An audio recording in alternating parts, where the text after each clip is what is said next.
Hi, and welcome. You're listening to the X22 Report. My name is Dave, and this is episode 1388A, and today's date is September 28th, 2017, and the title of the episode is The Cracks in the Economy Are Getting Bigger. It's About to Break Apart.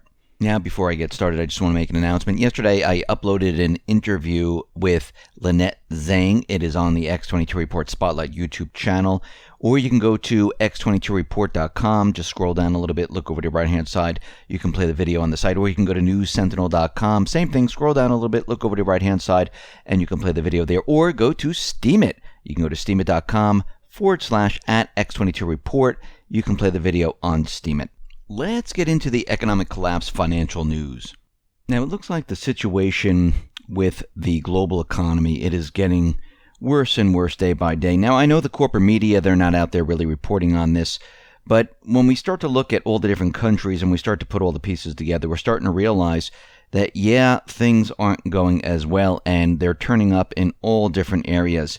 For instance, there was a report that was released that 3 million savers in Britain, well, they might not get their pensions. It's a 50-50 chance of receiving the payouts they were promised. And this was an overall study of the pension system there. And this special report on the rising pension crisis, well, it shows that, yes, they are on schedule, that they're not going to get their pensions. 50% of the people. It's a 50-50 chance here. And this is a problem. And we're not just seeing this out in the UK. We're also seeing it here in the United States. And here in the United States, the economy is just getting worse and worse and worse. Things are not getting better. I know a lot of people think they are getting better. And of course, the corporate media and the government is out there telling you that, oh, GDP, it's coming in at 3%. Now, these are all manipulated numbers. Coming from a watchdog, they looked at the overall economy and they noticed that 43% of adults are struggling to make ends meet. And I wouldn't be surprised if this number was even higher than this. And when I say, they're having troubles making ends meet, what they're finding, and this is coming from the Consumer Financial Protection Bureau, is that this survey shows that they can't make their monthly bills. More than 1/3 said they experienced a financial hardship within the past year. Not in the past 8 years, just in the past year. 43%. They're running out of food. They don't have enough for rent or their mortgage. They don't have enough for medical expenses because the full-time jobs are disappearing. They're being replaced by these low-paying part-time jobs. And these people, and we know that there's many of us out there, we're working 1, 2, 3 part-time jobs to make ends meet. Now remember, the government counts each one of these jobs as a full-time job. This is how they manipulate a lot of these numbers. And what we're seeing is that the economy is actually sliding into a downward trend, and there is nothing they can do to make it better. Now, they can manipulate numbers. They can tell you that GDP is 3%, the stock market's continually going up. They can even tell you that unemployment is at 2%, but these numbers are meaningless at the end of the day. I mean, let's look at durable goods, for instance. It collapsed in July. I mean, there was no airplane orders or things like that, and the durable goods are, washers, dryers, and things like that. Normal things that people go out and purchase because a person's not going out and buying an airplane. Well, it looks like this month, durable goods shot up. It bounced up. Why? Because it was on aircraft orders. It wasn't on washers and dryers and the big ticket items. It was non-defense aircraft orders, which jumped 44.8% month on month. This is why durable goods bounce back. But when we look at whatever the everyday person is doing, this didn't move. Actually, it declined. Now let's go to housing. Now think about it. The interest rates are the lowest that we've ever seen. I mean, they are very, very low. You would think everyone would be going out and getting a mortgage and buying a home, especially during the summer months. This is the popular season to purchase a home. This summer is a complete disaster. And we've seen other summers where they've been declining, and we reached this summer where it's a complete disaster. Now, we knew this was going to happen. Now, of course, they're telling us that prices are rising, that there's, not many houses out there for people to choose. But if you go on Zillow and you go into a neighborhood, you see tons of houses that are for sale. Now, pending home sales, they have dropped. They tumbled 2.6%. New construction tumbled. Pending homes tumbled.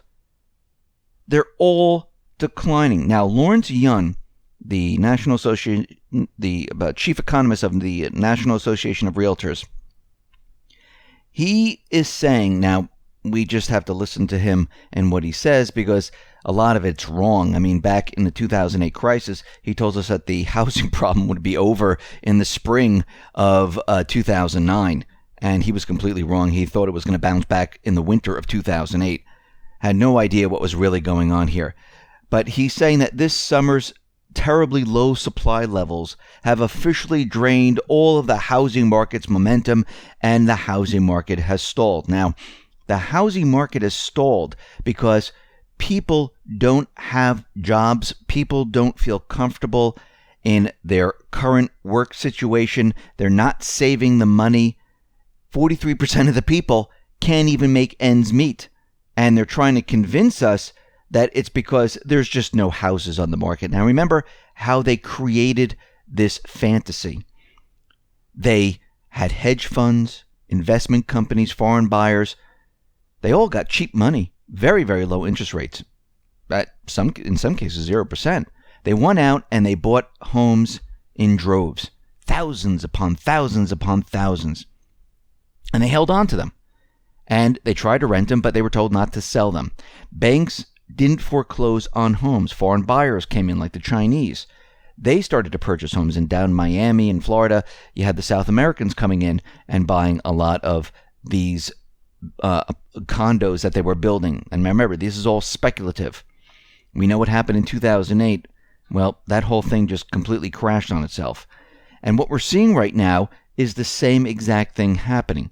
The Chinese money is drying up. The real American, well, they can't go out and purchase a home, and things are not going well. Actually, Sam Zell, who usually appears on like CNBC and all these, saying that, listen, the retail real estate market is like a falling knife.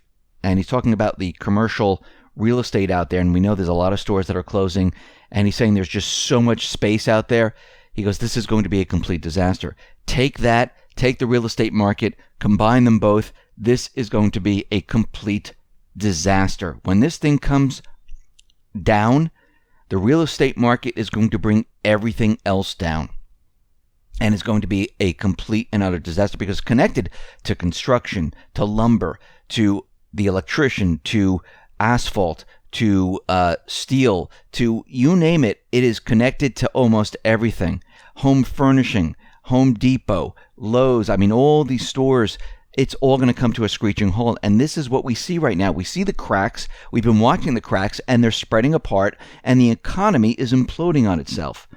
And then we need to remember the Fed is out there telling us that they're going to unwind their balance sheet, which we know this is really not going to happen because they've been adding to their balance sheet. Actually, what's unwinding is the economy.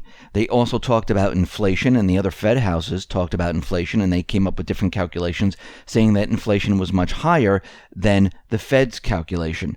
And actually, Janet Yellen came out and said, listen, we really don't know much about inflation or employment, and she actually admitted this. And during this period of time, we see the U.S. dollar is dropping. It dropped something like 10% this year, and it's continually dropping. And this tells us that there's an inflationary storm headed our way. And as we can see, there are many, many countries moving away from the dollar. And once these countries use a different currency to pay for the oil, countries out around the world don't have to use the dollar anymore to pay for oil because they'll use a different currency to pay for oil. That means that dollar is going to flood back to the United States. And this is what we're seeing. This is the beginning stages of this. This is what we're watching right now. Now, we talked about this for a very long time. We knew it was going to eventually come. Here it is today. It is headed our way. And you're going to see things start to creep up in cost. That means the value of the dollar is decreasing because there's more dollars in circulation, which means more dollars. You'll need more dollars to pay for that good that is being sold to you. And you're going to start to see food creep up. You're going to start to see everyday products creep up. You're going to start to see all these things start to creep up a little bit at a time. And then all of a sudden, everyone's going to wake up one day and say, well, why is bread $9? Why am I paying, $6 for a can of beans? Why is coffee $20-something? This makes no sense whatsoever. And it's going to spread across the country. People are going to start to realize that we have an inflationary problem here. And then people are going to start to worry. People are going to say, okay, you know what? I better stock up, because once they go out and they purchase these items and they see, a couple days later or weeks later that the prices have gone up again, they're going to start hoarding these items because they're starting to realize, and this happened in Weimar, Germany, and many other countries where people would see the price of goods. They would see meat, all of a sudden went up like $2 or $3 in a couple of days. So they say, something, I better buy this now because my currency is going to be worth less in a couple of days or a couple of weeks than it is now. So let me get what I need right now. And we're going to see this happen. It's going to creep up and people are going to be completely shocked. This is why we've been saying get prepared and ready. All the things that we've been talking about, everything that we've been showing, well, they're all starting to come into play and they're all starting to creep in now. And you're going to see this accelerate as we move along. And this is why you need to have food, you need to have supplies, you need to have water. Get it now because it's kind of cheap right now. Just like precious metals is very cheap right now. But what happens when the dollar continually decreases? Gold, silver, especially when they lose the ability to manipulate, that is going to increase in price. And we can see right now we're headed in that direction because we can see with gold and silver, it's becoming harder and harder to keep the price down. It continually moves up a little bit at a time. So at this point, you should be looking at what the economy is doing, not the statistical numbers that the government is putting out there, not what the Fed is telling us, because they're telling us the opposite of what's really happening. We need to be ready and prepared for what is coming because we can see what is happening out in the Middle East. We can see the plan to capture and control the natural resources. That is failing. This is just common sense. I mean, if the petrodollar is no longer used on oil, where does it go? I mean, the countries don't need it. And this is what we're seeing play out right now. And this is why you need to be ready and prepared. Listen, everyone, thanks a lot for listening. Be well, be safe, and especially be prepared. Thanks a lot.